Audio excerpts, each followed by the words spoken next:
Well, today, you guys, I brought Amber on intentionally. So, Amber is a good friend of mine, and she is amazing. She's passionate about empowering and inspiring others to live their greatest life and making a positive impact. And she does that by being an entrepreneur, an educator, and a public speaker about finances. And I just call her like the money girl in my life. And I really wanted to take this opportunity as I stay home with my kids to teach them how to be wise with their finances. And I also thought, I'm going to go ahead and put the elephant in the room and stick it right there in the middle and say, we're all worried about what's happening right now with finances. And poor Melissa, if you missed it, she just got laid off.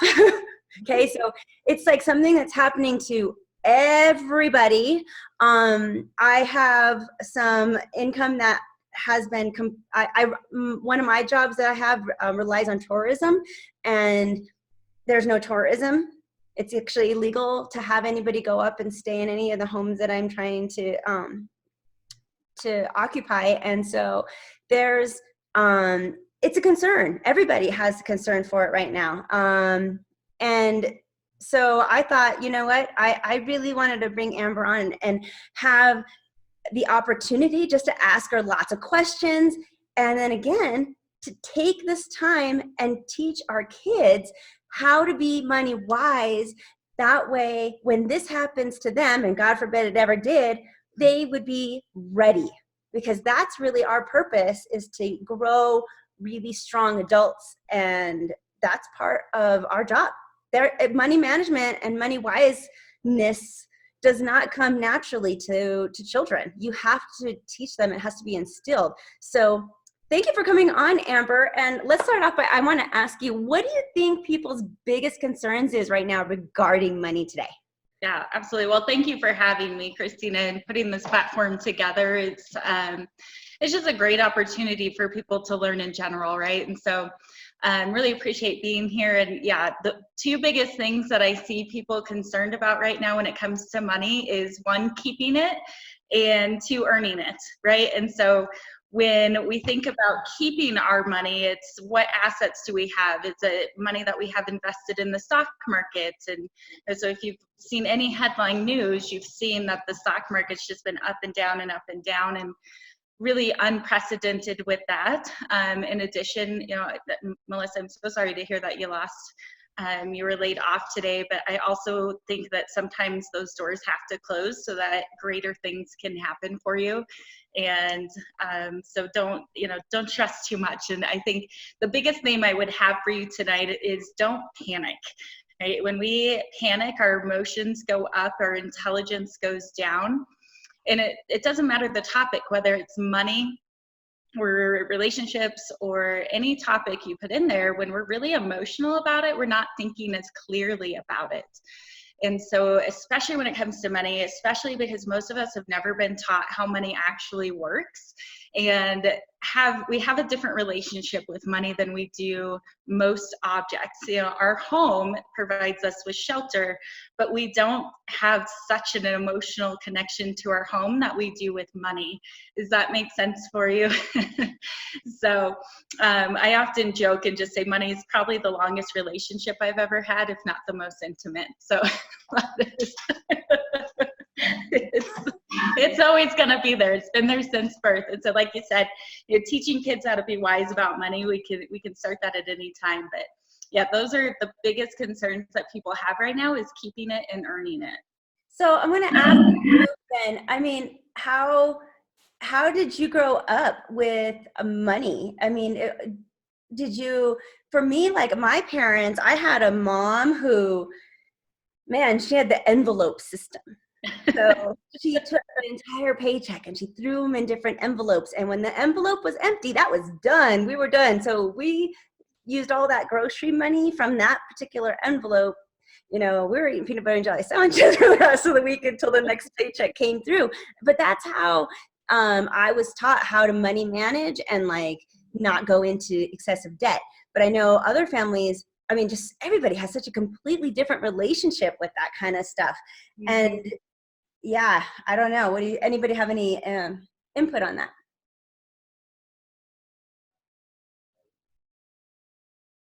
So, oh, go ahead, Melissa. Oh, I can just share that I think that our upbringing has a lot to do with how we handle money now. Like for me, my parents were the opposite. They never talked about it. They thought about it a lot, but they never talked about it. And yeah, I think that the idea of, oh, well, hush, hush, we can't talk about it, but still we're just going to go out and spend it without being responsible with it, taught me that it's just like this invisible thing over here, that it's not real. And that has shown up in my life now, especially with everything being so digital, that we don't have like the actual dollars in the envelopes, that physical thing that's right in front of you. Having everything digitally is just like, oh, it's okay, it's over there, I don't see it, it's fine, it's totally fine. So I think that is how it's played out in my life. Yeah. Mm-hmm. Can I share? Yeah. I think that many people don't realize the relationship personally they have with money. Like I didn't realize either, and I've recently discovered that it scares me. It scares me having it. It scares me not having it. And then as I started doing more work to understand that relationship, it does all go back to childhood. So I grew up where I remember my mom dragging me around trying to find dad to get the money before he spent it all, right? So money was always like a security thing. So now it's like I realize I have to have it in the bank, but I don't want to spend it because that's a security blanket. But not understanding how it works, the energy behind spending it and receiving it and giving it. So I think it's awesome that you're talking about this. Yeah. Logan, did you have anything you wanted to add?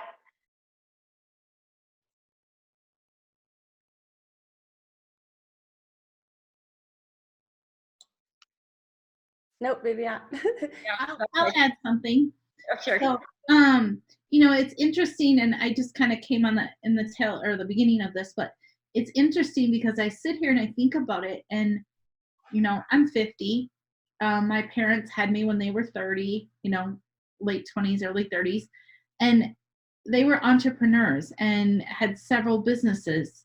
And I don't know if I ever heard them even talk about money, even with the business either. Like, I think my mom just handled it all. And I'm sitting here and I'm like, how much do I talk about money with my kids? If you're not saying like, oh, that's too expensive or I don't have enough money, but really, truly money. And I'm going to encourage you, Roxanne, that you should sit down. I know you have older boys ready to go off to college, and they need to know those kind of things. And so something super, that now is the time while you're quarantined with them, this is your opportunity to sit them down and really have that conversation. So might be great timing for you. I also want to take a moment just to say hello. I don't know your first name. It says Cruz on there. Hi. What's your first name? Sonia. Sarah? Sonia. Sonia. Welcome, Sonia. Just wanted to say hello. I won't put you on the spot if you don't want to speak. I just wanted to welcome you into the group. I joined late, so I'm kind of like trying to understand why you're talking about money and like what's going on and stuff like that. Yeah, no, I was just thinking that this being quarantined with our kids was a good opportunity to have, like I was just talking with Roxanne, because it's not always something on our mind. And now that we're with our kids and we're stuck with them in this, what are we going to do with them? I don't know what I'm going to teach them. This is one thing I think that parents should focus on, or at least throw out there and talk to them about, because I think it's super important. And it also just gives us an opportunity to talk to Amber here, who has a breadth of knowledge about all different kinds of stuff. If we had anything in particular that we needed that we were even worried about with our own finances, I brought on this resource for us. So it's both twofold. Okay. Yeah. Just having a good old conversation about money. Yeah. I know it's not even really that all exciting, but it's so important that I don't even, because money, I don't even have words. Like, if you don't have it, it sucks. Mm-hmm. And right now, the whole economy is going, and we're losing jobs, like Melissa down there, and it's just such a hard time. And I think everybody's worried about it and nobody's talking about it. Mm-hmm. That's my own personal opinion. Yeah, and I would agree. And I think, you know, the more we talk about it, the more comfortable we are with it, the easier the conversations go. And it's okay to admit that we've never really understood it and that we've had, you know, this weird relationship with it, that nobody really taught us how to cope with it, right? And so my own personal experience, I didn't grow up in a super wealthy family, but I didn't grow up in poverty either. But, you know, it was, money doesn't grow on trees, and no, you can't have that, we can't afford that, and bologna sandwiches. And, you know, we always had a Christmas, and looking back, I'm like, wow, you know, how did they manage a young family? My parents also had me in their early 20s, and you know, and my mom stayed home for a number of years with us, so it was a single income family. And you know, so oftentimes, and I agree with you, Christina, 100%, now is a great time to develop that with our children, especially the psychology. And you could probably talk about this more than I could, but most of our psychology and our basic morals and ethics are instilled by the time we're 8 years old. So if you think about it, everything we know about money is hardwired into us by the time we're 8. So, so no wonder it's so hard to overcome this relationship that we've had for 20, 30, 40, 50 years, because our thought processes are so ingrained when it comes to that topic. And so, and it is, I think, a lot of those affirmations and things that we're saying to ourselves about money. If we think that we never have any money, we never have any money. You know, if we think money is a basic resource and a tool and accessible, and, you know, sometimes it's a distribution issue versus its actual availability, that there's plenty of money to go around. And it's, I call it the abundance pipeline, where, you know, you kind of give and receive, and it's always this cycle, right? And we think about it a little bit more when we're paying our bills. And how many of us have actually expressed gratitude that we can pay our bills? So if we're like, I hate paying my bills, guess what? You're going to have more bills that you hate paying. And so whenever I write my bills, or I do it all online. So, but when I'm paying my bills, I'm like, man, I'm so grateful that I can pay my mortgage and that I have a home to pay a mortgage on. And that I get to, you know, some of them are, you know, not so great, like the credit cards or things that I have prepaid for. But that relationship, and Cassie, I loved what you said there, once you really identify, how do I feel about money and what is that emotional connection that I have to it, then you can start identifying it's really just a tool. It's not who you are. It's not going to make you more important or less important of a person. It really is just a tool that makes our world in today's society go round. And, you know, it wasn't that long ago that we were trading feathers and beads. So it's just a way to transact. So we can take some of that emotion out, but then understand, how does it work, right? Having that safety nest egg, that we call it emergency fund. So when I'm talking to clients, I talk about the 7 milestones of money. The first one being financially educated about money. What are things that we use money for? What is compounding interest? What is the rule of 72? What is taxation? How does the market work? And you don't have to know the intricacies of the stock market or how to hedge or what a P&E is or all those things that our managers do for us. But we have to understand that the stock market's going to go up and down. And right now we're very strong with American stock. You know, this is a crazy time, but I was just on a call last night with one of our portfolio managers, super smart guy. We're talking, you know, we're going to see a little bit more pain in the stock market before we see the rebound, but we do expect it to be a fairly sharp rebound, meaning coming back quickly over the next 12 months. We don't expect a 2008 to happen and for it to take 10 to 15 years for people to recover. But you know, some of that will matter on social distancing and people doing their part to help flatten the curve of the coronavirus as well. So, you know, that growing up and reflecting with yourself and what do you want your kids to know, right? So if you felt like money was a hard topic in your household and you don't want to make that happen for your kids or young people in your life, then make it a fun topic. I always talk about this, is make it a game, especially when it comes to budgeting or saving or things like that. Create a family game, and then it gets really competitive and fun too. So it's who budgeted the best, and you know, in times like this when people do need to cinch down on what they're spending money on. We want to keep the economy stimulated though, so we don't want to totally cut off all of our spending, but creating that emergency fund and talking to our kids about why is it important to have emergency savings and not just spend. Unfortunately, as a country, about 40% of Americans only have $1,000 in their emergency savings. And so in times like this is why we're stressed, right? We just haven't done a great job preparing, but we can prepare our kids and we can better prepare ourselves in the future. So that is pieces that I think are really important right now, and especially talking to your kids about it and helping them understand that they know things are happening regardless of their age. They know things are different. My 2.5-year-old niece is a little bit more wound up than normal. They recognize it, and so if we can have an open conversation with them, they're going to be better off in the future. Like you said, helping them handle those future skills that they're going to need. A lot of friends and family have created the homeschool schedule where part of that day, an hour, is allocated to learning new life skills. It's a great time to talk about money. I see Roxanne, you're on mute, so. I love that. I'm writing it down. Yeah. It's going in the schedule. Perfect. And you know, and I'm going to add to that and say that I would give my kids an allowance, but it's small. It's not large, and they do have to do certain things in order to earn it.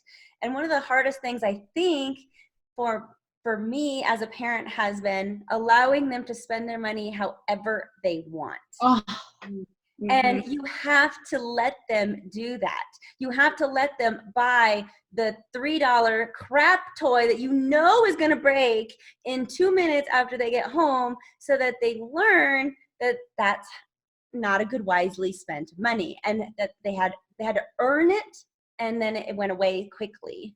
And not just giving them money because they just took out a trash can, the trash one day, but actually earning the money and then letting them blow it and learn from those mistakes so that they make better decisions the next time and they won't blow it, or they learn to manage it better.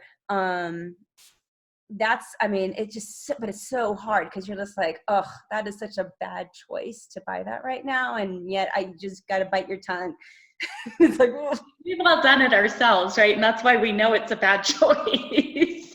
But one thing I'd add to that is tax it, right? When they earn income, tax it. And say, okay, yep, you were earning $10 an hour, but I'm going to tax you 20% of that. And you don't have to keep it, but maybe a strategy, and I'm just kind of brainstorming as we're talking with this piece, but take that taxed dollar and put it aside towards something that's for their future goals, whether it's college savings, or a car, or you just want to surprise them with something later. That way they're really understanding once they get into the real world, okay, you got $10 an hour, but really your take home is $7 an hour. And so you can't spend as much as you think you can. And I always love also showing them what delayed gratification will do for them. And I do this a lot of times with my clients' kids when they're real young and candy, if the parents allow them to have candy, I'll oftentimes challenge the child to say, because I usually meet with people in 2 separate meetings, and you say, well, I can give you 1 piece of candy on this meeting, or you can wait and I'll bring you 3 next time we meet. And they get the choice. And if they start to understand that if they wait, they get more. And the reason why I start implanting that into their heads is because of compound interest in the rule of 72 when it's working for you. So the rule of 72, just real simple, you can write down the word 72 divided by your interest rate equals how much time it takes for your money to double. So I usually just write it out. I don't know if there's a whiteboard, but 72 divided by interest rate equals $sign. Now that works for you in your interest-bearing accounts, but it works against you in your credit accounts. So when you have credit cards of 22% interest, that's working for the credit card company. Your principal is doubling however long that takes or short that takes. And, so you're continually in debt. But on the reverse side, with your interest-bearing accounts, like a investment or something like that, that's working in your favor. So you could take that tax dollar, put it in an interest-bearing account for them, and delay them receiving that. And by the time they actually get it, it's going to have that compound growth effect. So depending on how much that is, right? Right now, banks are offering about a 0.05% interest rate. According to the rule of 72, if you put money in a bank savings, it's going to take you about 800 years for that money to double just once. Yeah. Exactly. Right. So if you took 72, divide that by 12 or even 10, let's do simple math, and that money is going to double every 10 years, or 7.2 years. And you can do the math on it. They're all over the place, investment goal calculators like that, but that's a huge thing for people to learn as soon as possible, because it's going to prevent them from going into debt, because they're going to understand that rule. Of course, they're not teaching it, right? Because they want to keep all that interest for themselves, the credit card companies. But then they see how it grows and how quickly, once, give it some time, and that money will skyrocket. It doesn't just kind of stair step, it skyrockets in growth the longer you have it.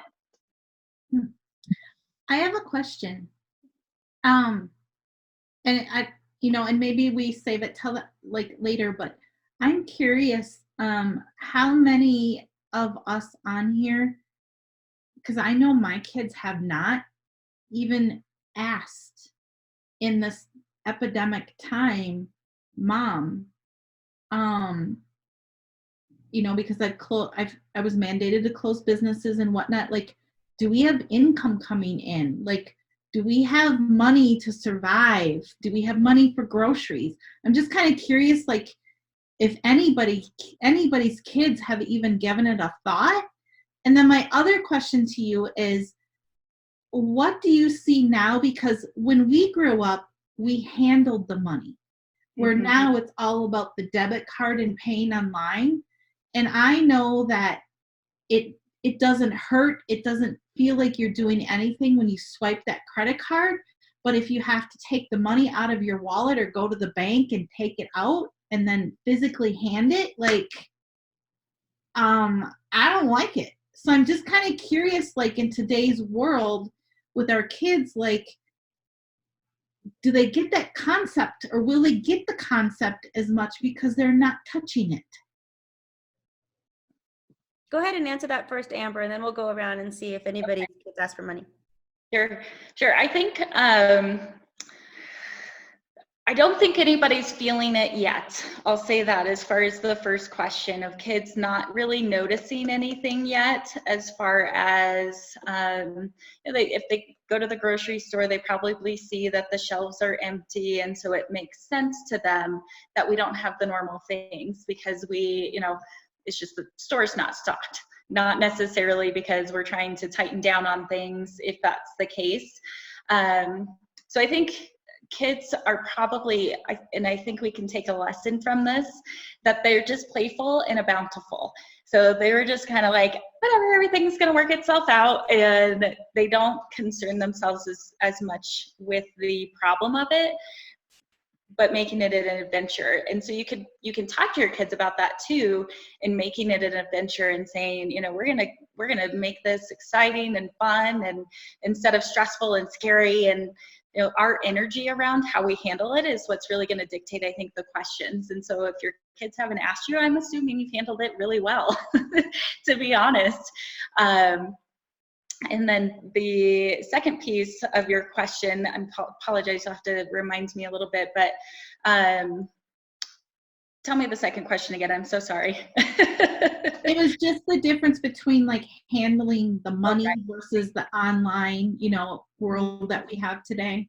Absolutely. And I think that does have a huge impact because we're not physically interacting with it, and it is so easy just to swipe.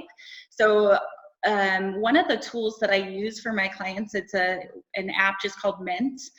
You can download it on your phone, and it will notify you if you're overspending. And that kind of helps trigger that, oh, I shouldn't spend that much on coffee. Can you spell that for the audience, what the app's name is? It's Mint. It's MINT. And you can do it online or on an app on your phone. It connects to your bank account, and it kind of does some AI intelligence where it tracks your spending habits. Typically, we're creatures of habits, so we go to the same gas station, the same grocery store. We just have the same spending habits, and so it tracks that and allocates it. In your bills, you can set parameters to say that your mandatory bills are always this X number of dollars every month, and then my entertainment budget is $200, or my coffee budget is $30 instead of $100, which I was spending $100 on coffee at one point in my life. So, which is small. I've seen some people with $1,000 coffee bills. But yeah, so one of the ways to help them understand that spending is you could just pull out, like give them the cash for an allowance, and when it's gone, it's gone. A couple weeks of that, they're going to start understanding it fast versus the swipe. I do think that's a big problem why we have a lot of credit card debt, is because people want it now and they can easily swipe it without paying immediately. They feel the pain a lot later and longer. But I do think that's just something that as a society we've gotten accustomed to. Swipe, swipe, swipe. And I'm a swiper. I hardly ever have cash. But when I do have cash, I have had the same $20 in my wallet for about 4 weeks now. As soon as I break that 20, it's all over, right? So it is creating those habits and saying, okay, you have this 20, you can keep it or spend it, but once it's gone, it's gone. And I've done that with some of my clients. Like Christina, you were saying your mom had the envelope game, really literally to help them manage their spending habits. We gotta go to some extremes sometimes. I was gonna add that I think that well, my oldest son actually did ask about how we were doing financially. Like just said, you know, how's dad's business going? Like we're good, right? Just like wanted that security. And so but I think he's the only one of the 4 that I have that asked. And one thing we've been doing a lot since the quarantine is we've been playing Monopoly.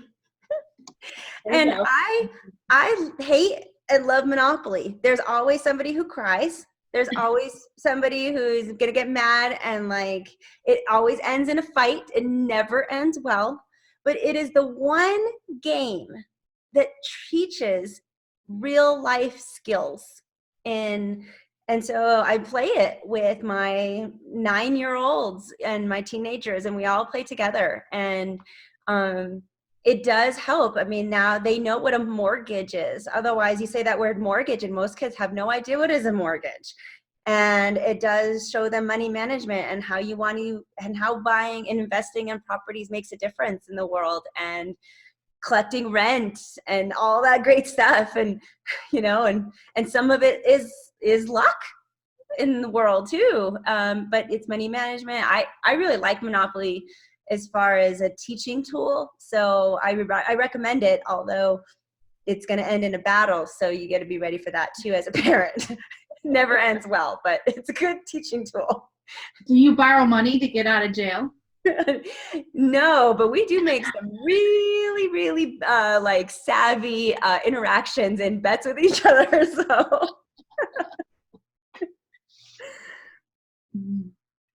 Yep. Hey, Amber, I wanted to ask you, since we do have some parents, including Roxanne here, who have some older children that are going to be going off to college soon, what would you recommend some of the more important things that we need to teach our kids right now during this break, during quarantine, before they graduate, hopefully in May here, and they get to walk down that stage.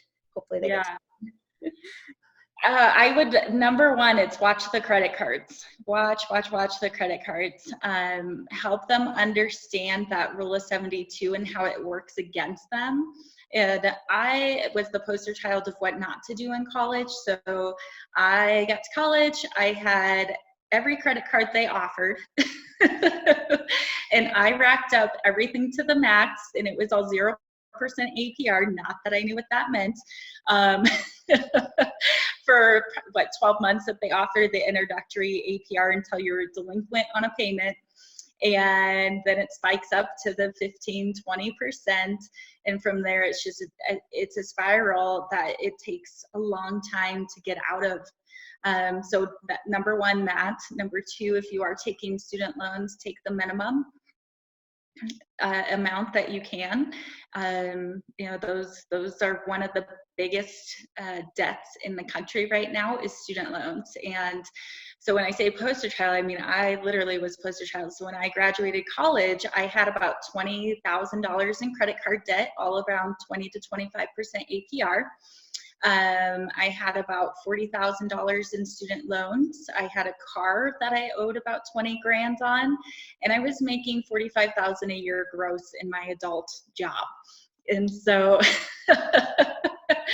I was just never getting out of debt, right? And so if you can stop it before it happens, that's the best position to be in. Also helping them understand basic banking skills. That they do need to check that and now with everything being so automated and you do swipe and it hits real time, it's not as big of an issue as we've seen in the past, where you used to have to write a check, and then I personally didn't know I had to wait for that check to clear before I could spend more money. And so I had $300 in overdraft fees because I didn't know the money was gone already. So helping them understand that, keeping that emergency savings on hand. And then I always love to plug this in for people too, is that you can negotiate college tuition. So if they haven't applied or they haven't accepted into a college yet, we work with a great partner that I work with called College Money Academy, and they teach you as in your kids how to negotiate that college tuition. And so we can talk about that more offline, but it's a great program. And why not? Why should we pay the full balance if we don't have to? I didn't know that was a thing. And now that I do, I'm like, I still have some of my student loan debt, but so those are big things, being able to, again, create that balance of, this is my fun money, but this is the money that I need to survive. And are they going to be working while they're going to school, or those sorts of things, helping them understand the taxation of once you get an employed position where you have earned income that comes through a W-2, they're going to take out money for taxes and FICA and health insurance and all those things that when they get their first check, they're like, what? Why isn't this as much as I thought it was going to be? So I think those are a few steps that they can take that are really big. Is number one, understanding the rule of 72 and staying away from credit cards as much as possible, taking the minimum student loans that they need if they need them, and understanding basic banking skills. It's terrifying to think that you're, and it's true, you're 18-year-old who is now in college, a freshman walking onto a campus, is going to be there is no doubt, will be approached by some credit card people saying, come and apply for this. We're going to give you a free t-shirt. We're going to give you this free gift card. And they sell them and they entice them. And I think we got to warn our teenagers before they leave us and you don't have any more control, that this is going to happen. And they got to be ready to know if they do apply for a credit card, which actually they probably should, to start getting credit. But what does that look like, and how are you going to manage that? And that you don't want to apply for 5, even if you do get a free t-shirt out of it. Mm-hmm. Yep, absolutely. And there's a lot of tools out there, but I can also send everybody on this. We have a book, and I'll send it to you guys. It's called How Money Works, Stop Being a Sucker. Yeah, Melissa, I think you have a copy. Christina, I apologize. I gotta send you one. But you guys, this book goes through a ton of concepts, and it shows what if they waited to start saving, and what the difference is when they use credit cards. And so if you can show them and they can connect and get excited about saving, they're not going to spend. They're just going to automatically say no to that credit card and throw it into their savings, because they're like, I can be a multimillionaire if I put that $50 here instead of give it to you for pizza and a beer. You know what I mean? So I'll send you guys that if you're open to sharing a place that I can send that to for you. But this is a great thing to use over this break, to take a chapter, and it's at an 8th grade level, reading level, so it's very easy, very fun to read. Melissa, I'll let you comment on it if you've had a chance to read it. Actually, no, I was just saying, I think I contacted you about getting one, but I haven't received it yet, so I need to connect with you. In the mail yet either. So I sent a ton out, and I think it was right like during this whole don't touch anything. So we'll see. But it's fun to read. Kids love it. So one of my other friends, her daughter, who is 7, 8, stole her copy and read half of it in one night. So so it's a really great book and a great tool to use to help them understand those concepts. And it's not you saying it, right? So they just kind of nonchalantly leave it on the table and they pick it up because it looks kind of fun, and then they start reading it. And because if it comes from you as the parent or the adult figure, then you're just telling me that because you have to, or they're parent deaf. And so the book helps to reinforce some of those things that you're trying to teach them.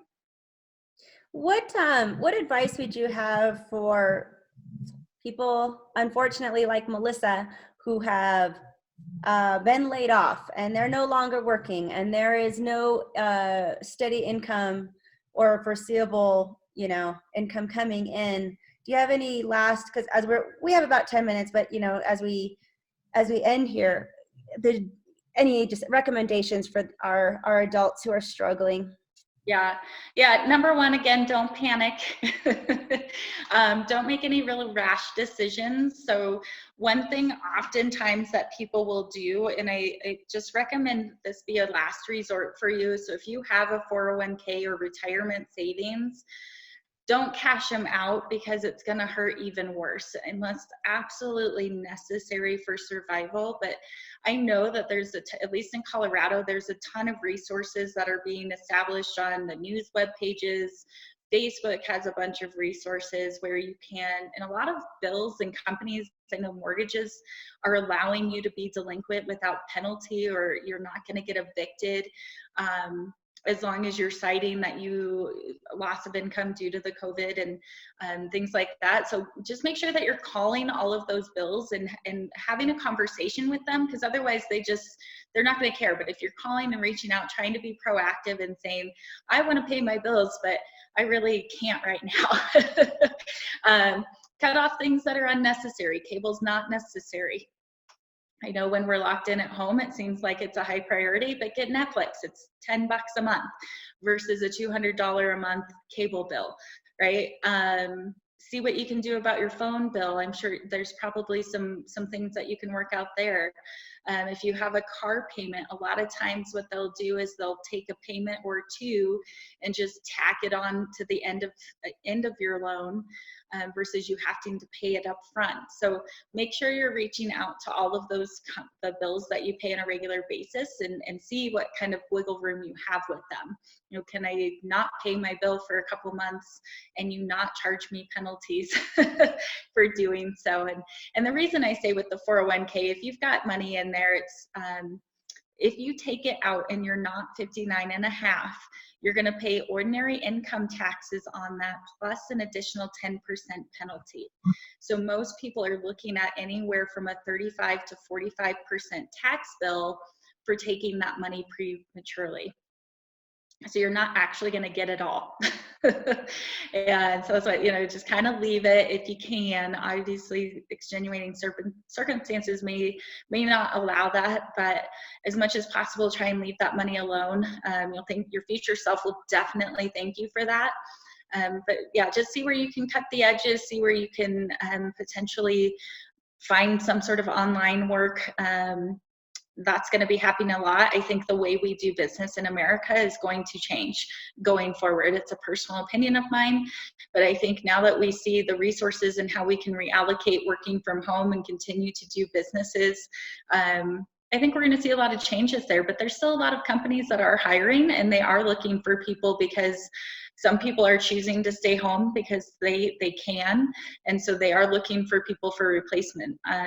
A lot of global sales places, healthcare, you know, EMS, any of those essential workforce places, grocery stores. You know, it may not be pretty, and it may bruise the ego a little bit for some of those, but you know, there's definitely, I think, still people hiring and looking for good people. So in the short term, you know, try and cinch up what you can spending wise, and then see what's out there.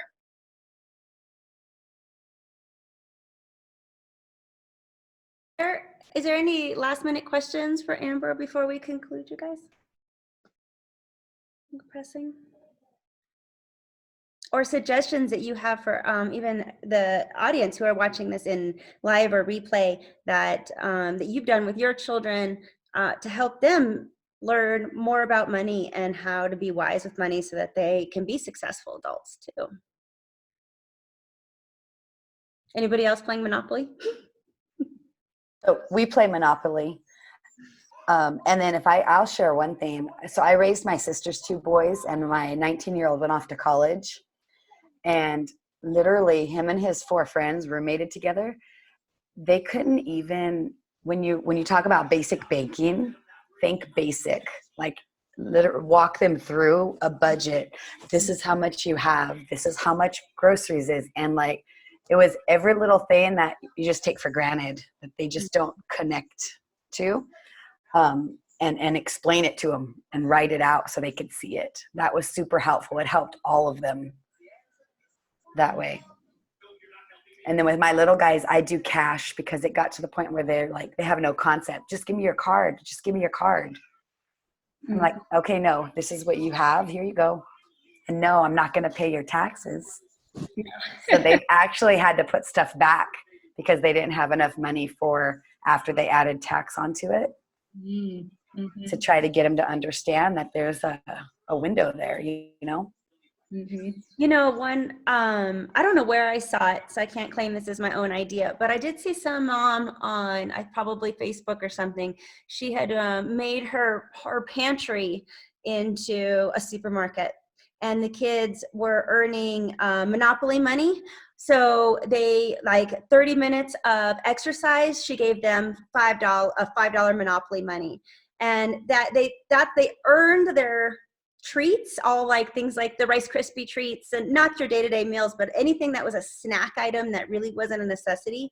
Those were things that she had her kids earn by doing different activities in the house, clean room, things like that, all the chores. And then they got to see how they had to go to the pantry to buy anything. I thought that was a unique idea. And that's my own again, but I saw some mama do that, and I thought, oh, well, that's a good idea. I mean, just another way to teach money management and what things cost, and get your kids to do certain activities around the house that maybe they wouldn't typically want to, but if they know they can go buy a Rice Krispie treat after, that's some kids are motivated like that, so it's good.